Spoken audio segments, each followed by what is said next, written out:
So I was at this super cool event called Finovate the other day, and that's where financial innovators gather to demo their products. And that's where I realized that one of the fastest growing areas in finance is regulation. It's kind of growing by 35% year on year, and it's a big deal. It costs £25,000 per hour to UK banks. It's over 40 billion a year. From an economic standpoint, compliance is expensive, right?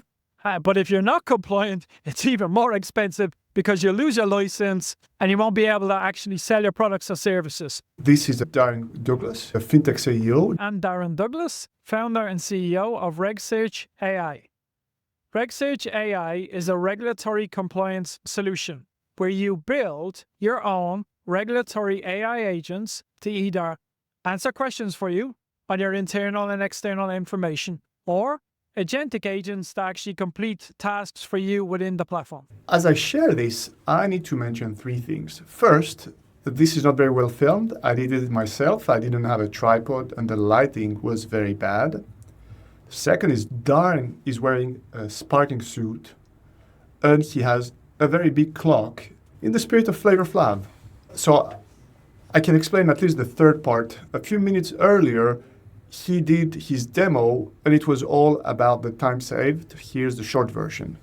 RegSearch AI that saves you time.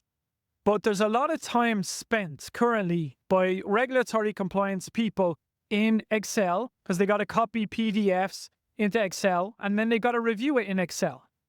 So the third point is, why now? Why is now the right time? As we've shown today, we've shown an end-to-end process where a regulatory agent works hand in hand with a compliance professional to automate the process that would normally take days, if not weeks.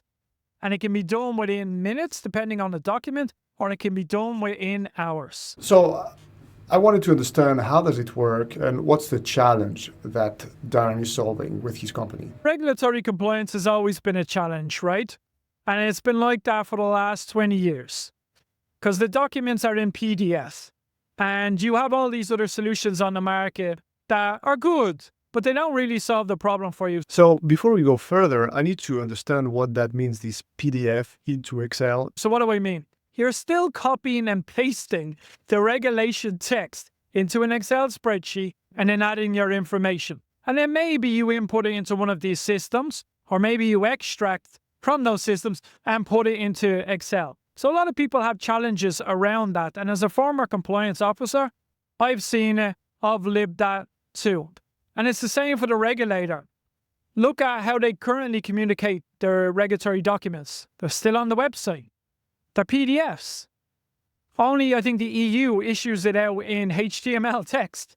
But other than that, the actual original content hasn't changed in years. You take a specific PDF document, you assign it to an AI agent.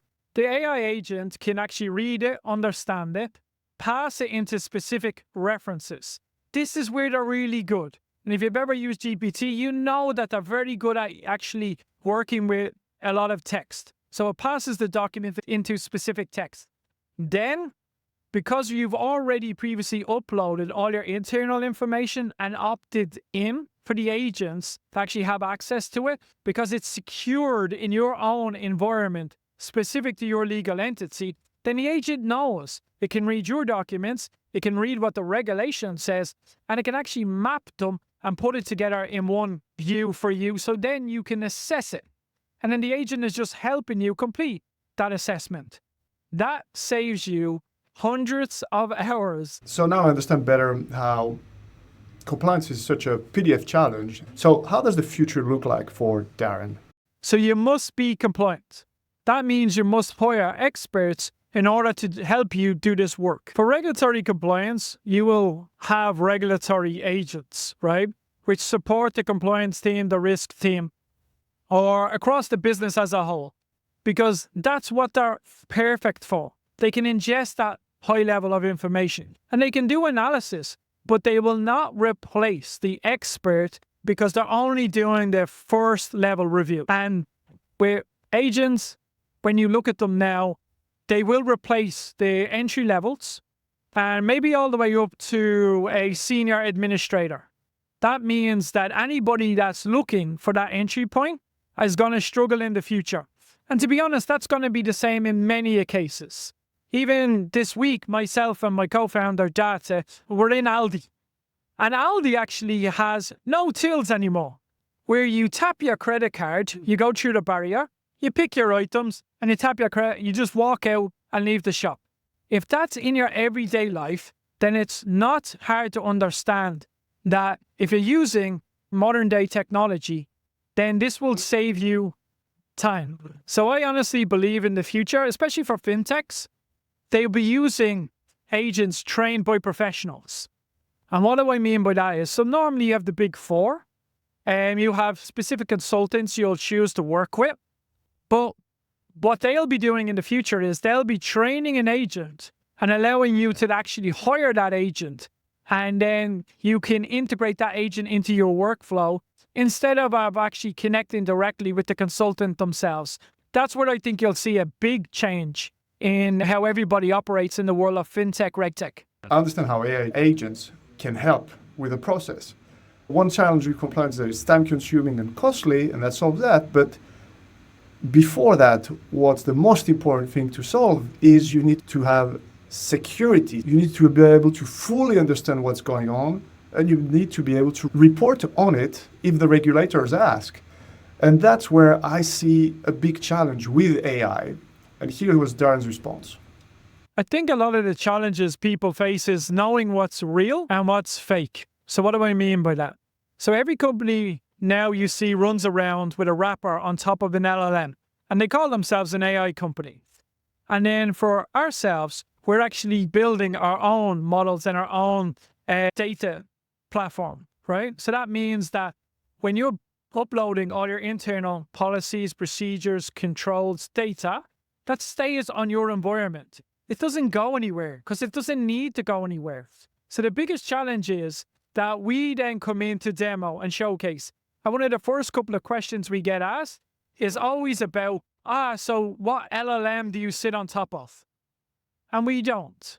And that's what's key to us. So for us, it's always about your data and what you can actually do with your own information. Most importantly is trust and transparency, right? And you should always be able to look through how the AI agent is actually answering.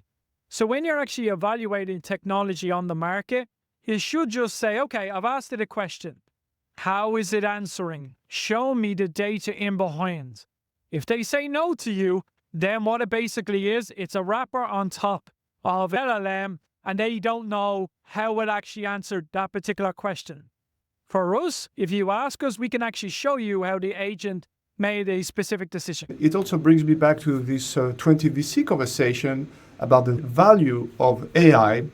Where will value be generated in an AI-driven decade that we have ahead of us? I think it's an awesome question. I don't have a perfect answer because it's hard to have the crystal ball, but like my sense of where it ends up being most valuable to exist is places where you have some differentiated go-to-market, some differentiated knowledge of some particular industry or some special data that only you have access to, ideally two or even three of those as well. So companies that are within a financial sector, within a legal sector, within healthcare. It's not the sexy work. I think those are durable places to generate value. And then, you can sit in a place where you can pull on what's great from the foundation models. You can do your own fine tuning if you need it. You can do your own AI sort of specialization if needed. But the thing that's going to give you legs and be durable over the long run is being able to sell into those places, have something that you understand about those places uniquely, and then get better for being deployed there over time.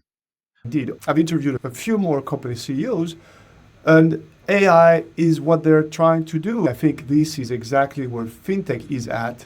And that also tells me that even though when you see everyone speaking about AI, you might think it's overhyped, but it's not one AI, it's many different AIs. It's about applying it to industry-specific cases and creating interfaces, apps that fit into the customer's normal working life. I was in San Francisco. I took a Waymo cab. Picks you up at the airport just like an Uber would, a normal taxi would, or a Bolt taxi would. Driverless. So when you look at that, the Aldi example, you can really understand that everyday life is changing all around us. And if you are active in the world of compliance and you don't use regulatory agents or some form of AI agent that automates your process, well then you're going to be left behind. And that is just the way it is. I don't see any other way. I think everybody has to embrace it. And being that today at the FinTech Europe event, you can see everybody wants to embrace AI. They're already using it. But future terms, just imagine that you could build a company, hire agents as a startup out the door, and they'll actually do your marketing, they'll do your compliance, they'll do even sales initial screening calls. But the future is AI agents. Thank you so much for watching this. I hope you enjoyed these new type of episodes.